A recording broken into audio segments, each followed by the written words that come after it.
Hoje a conexão vai ser São Paulo, Brasília, Washington. Isso aí. Temos também o subeditor de Internacional do Estadão, direto de Washington, Luiz Ratz, conosco. Tudo bem, Ratz? Bom dia. Bom dia, Carol, tudo bem? Tudo certo. Só dar uma notícia que acabou de sair aqui. O presidente Lula tweetou, ou, enfim, registrou nas redes sociais: meus parabéns ao presidente Donald Trump pela vitória eleitoral e retorno à presidência dos Estados Unidos. Diz que a democracia é a voz do povo e ela deve ser sempre respeitada. O mundo precisa de diálogo e trabalho conjunto para termos mais paz, desenvolvimento e prosperidade. Desejo sorte e sucesso ao novo governo. No momento, né, Hatz, que a maioria dos líderes já se manifestou pelas redes sociais ou vias diplomáticas por essa vitória de Donald Trump. Com certeza, né? O Trump ali no final da madrugada, começo da manhã em Brasília, conseguiu finalmente os 270 votos no colégio eleitoral e agora começa a repercussão, né? Enfim, a transição. O presidente Lula aí aparentemente fez um pronunciamento sóbrio, né? Correto. Outros líderes mundiais também. Só que a questão com o Trump é que ele é isolacionista, né? Ele prioriza sempre, como ele diz, a América em primeiro lugar, em detrimento das instituições multilaterais. E o que mais te chamou a atenção nessa vitória, Hatz, considerando que até aqui é uma vitória também no voto popular, coisa que não aconteceu antes com ele, 5 milhões de votos de vantagem aqui no voto popular também. Essa foi uma diferença importante, né, Raíssa, da reeleição do Trump agora em relação à primeira vez que ele chegou à presidência em 2016. Os republicanos não ganhavam uma eleição no voto popular desde 2004, com a reeleição do George W. Bush. Isso se deve principalmente ao Trump ter conseguido o apoio de latinos, muitos latinos, né? Ele teve a maior votação entre latinos também desde o Bush, e entre homens negros mais jovens, muito por conta do alto custo de vida aqui nos Estados Unidos, que as pessoas têm experimentado desde o pós-pandemia. Bom dia, Hatz, muito bem-vindo, muito importante ter aqui você com a gente. Eu queria saber se a misoginia pesou, porque, é claro, o fator economia é sempre importante e, como você acabou de dizer, né, a economia pesa em bolsões eleitorais que são fundamentais, né? No caso dos Estados Unidos, os latinos e a população negra. Mas e a misoginia? Né? Aquela sensação de que a Câmara não estava preparada para ser presidente da maior potência. Bom dia, Eliane. Eu acho que existe um componente misógino de fato, sobretudo na relação dos republicanos com a Câmara, né? Eu tive aqui nos Estados Unidos em alguns comícios aí do Trump, né? Com o eleitorado dele, e as camisetas que as pessoas vendiam ali para os apoiadores dele tinham termos grosseiros, né, em relação a Kamala Harris, chamando ela de piranha e de outras coisas. Isso teve um papel. Eu acho que na hora do voto ali também, na hora que a pessoa vai escolher, né, de fato tem essa coisa, poxa, mas ela é mulher, será que ela está preparada? Que foi uma coisa que aconteceu com a Hillary também, né, em 2016. Curiosamente, as duas vitórias do Trump para presidente foram contra candidatas mulheres, então tem esse fator também. Outra coisa é a questão aí das pesquisas, né? Porque o tempo inteiro a gente viu que foi um resultado assim, havia muita indecisão, um empate muito acirrado ali entre os dois, mas como das outras vezes a votação do Trump surpreende. Né? É o voto envergonhado, sei lá, é porque os grupos que apoiaram a Câmara, que apoiam tradicionalmente os democratas, como os artistas, os prêmios Nobel, etc., têm muita visibilidade. O que acontece que sempre há uma defasagem grande entre as pesquisas e os resultados? Eu acho que tem uma questão aqui nos Estados Unidos que o voto, diferentemente do Brasil, não é obrigatório, né? Ele é voluntário. Então, isso pode, na hora enfim, no dia da eleição ali, tem outros fatores que entram em jogo. Então, a pessoa pode simplesmente não tá afim do dia, enfim, não quer ir votar. Mas o fato é que constantemente as pesquisas erram a votação do Trump numa ordem ali de 3, 4 pontos para menos, né? Ele tem sempre 3, 4 pontos a mais do que as pesquisas dizem que ele vai ter. Na eleição passada, esses 3, 4 pontos a mais não foram suficientes para ele ganhar do Biden, né? Especulava-se que o Biden tinha de 5 a 7 pontos acima do Trump, e a eleição acabou com ele com uma vantagem de 2 pontos. E agora a Câmara dizia que estava um ponto na frente. Na verdade, o Trump terminou com 3 na frente, né? Então, as pesquisas precisam calibrar de alguma maneira esse eleitorado do Trump, que tem uma questão também que eles não se sentem à vontade de falar com a imprensa, porque dizem que a imprensa é o inimigo, enfim. Eu mesmo já testemunhei situações ali similares perto de eleitores do Trump, então eles têm uma desconfiança com o papel da imprensa, e quem faz as pesquisas precisa de descobrir uma fórmula de dividir isso, né? Uhum.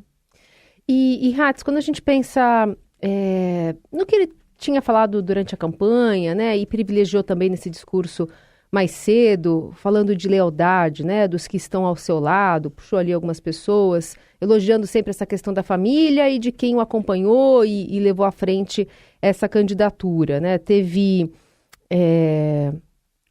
ele chamou alguém lá relacionado ao UFC, não lembro o nome dele, que inclusive... É o Dana White. Exato. Que exaltou no final lá o Joe Rogan, né? Que é um negacionista, um podcaster muito famoso.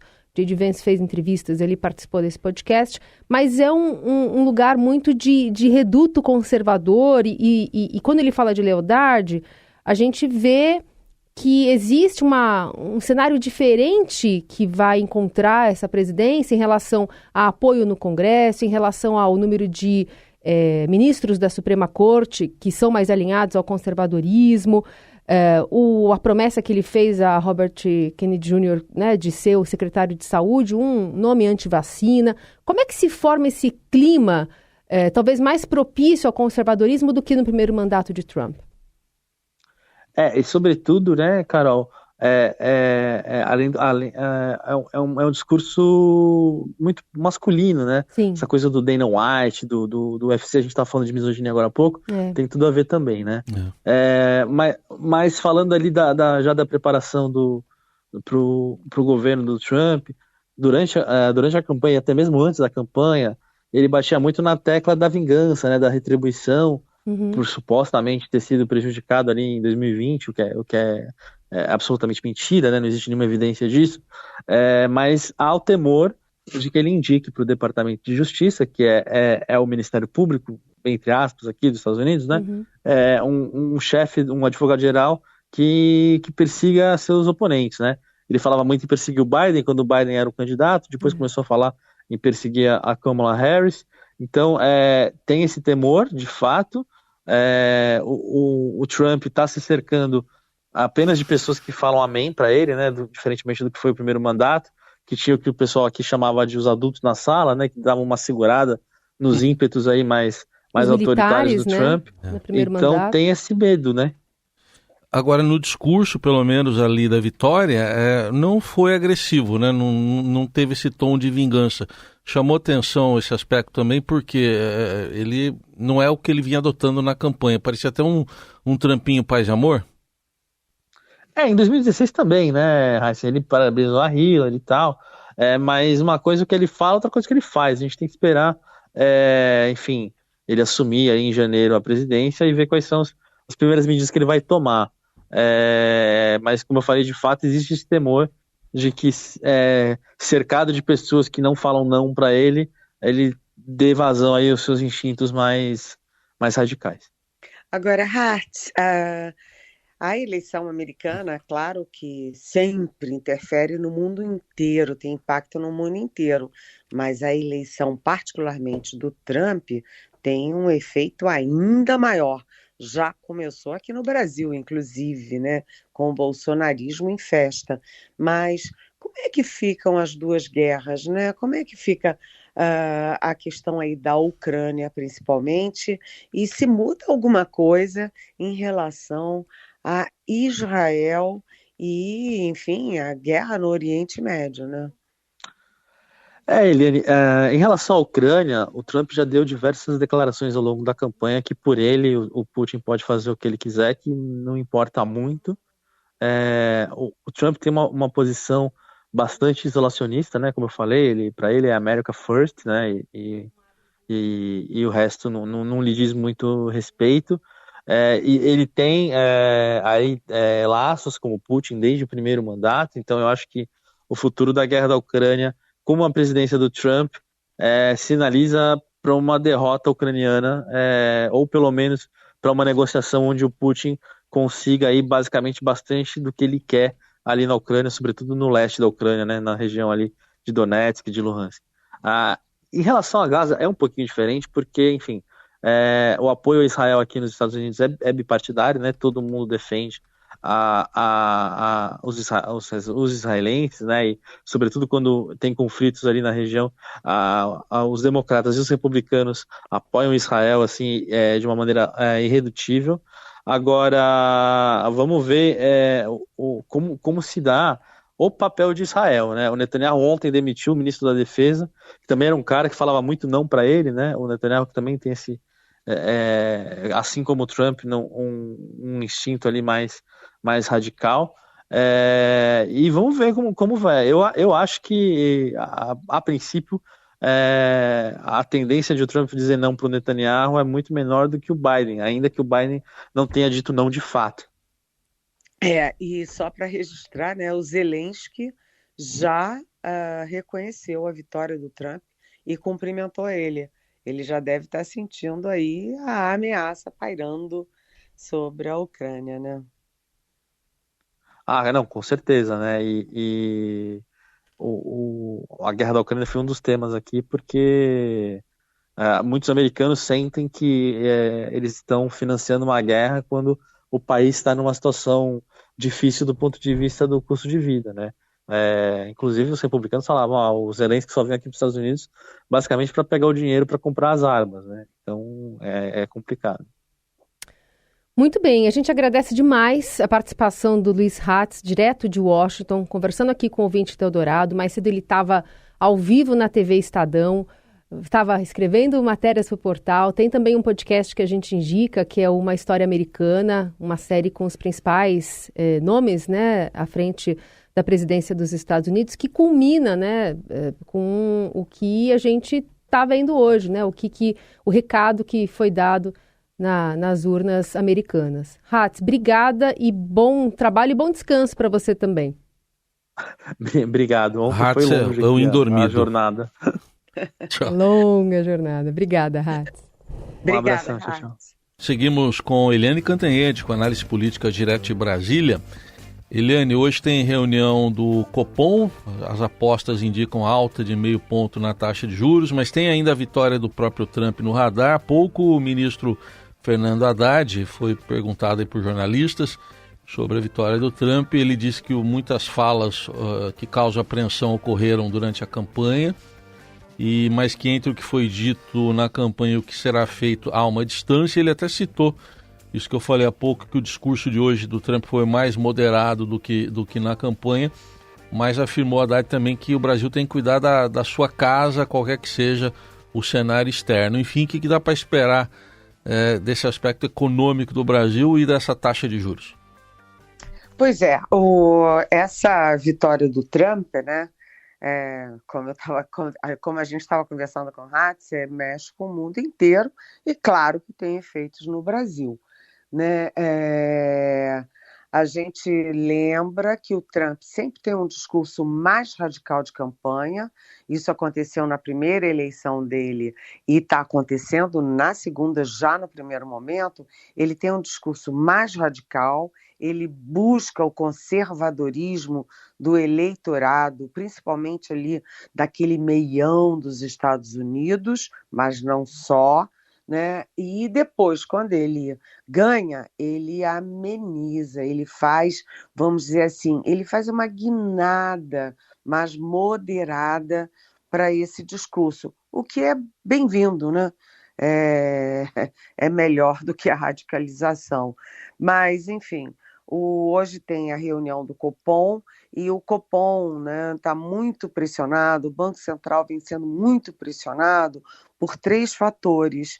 Um fator é o dólar, né? O dólar que já vinha disparando no Brasil, agora com a eleição do Trump, deve disparar no mundo todo, né? Então, tem o fator da eleição americana na definição dos juros, né? Tem também a questão fiscal, porque o governo Lula tem feito várias reuniões, ora com o próprio presidente Lula, ora comandadas pelo Fernando Haddad, e há muitas dúvidas sobre esse pacote fiscal. O PT, por exemplo, não está aceitando mudanças que sejam os cortes que sejam muito centrados em quem mais precisa do Estado, né? Quem recebe programa social, a saúde, a educação.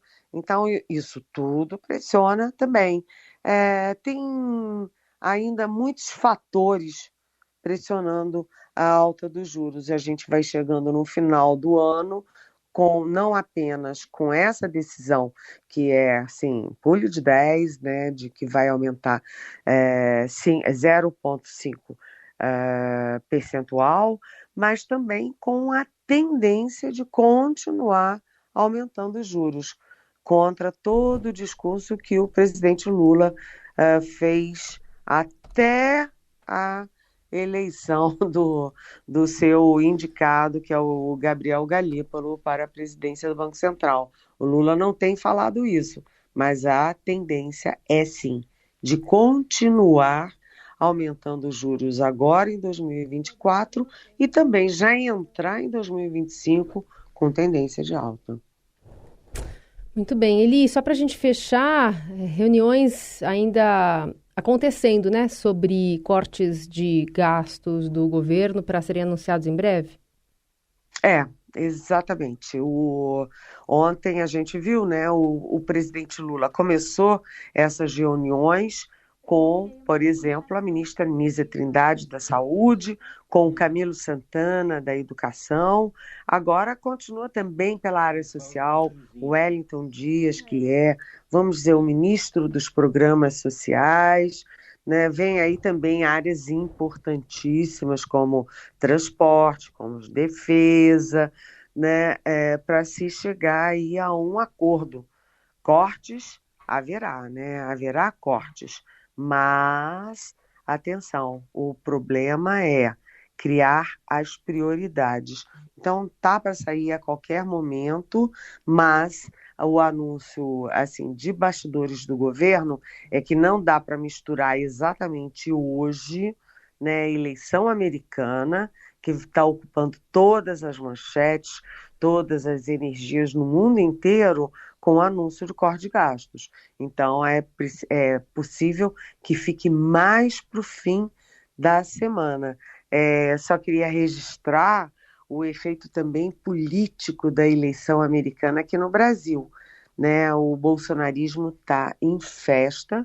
O próprio ex-presidente Jair Bolsonaro considerou a vitória do Trump como uma vitória épica, né? O Ciro Nogueira, que é o grande líder do PP e que é um grande líder bolsonarista, senador, ele já publicou lá, né, o efeito disso tudo aqui no Brasil.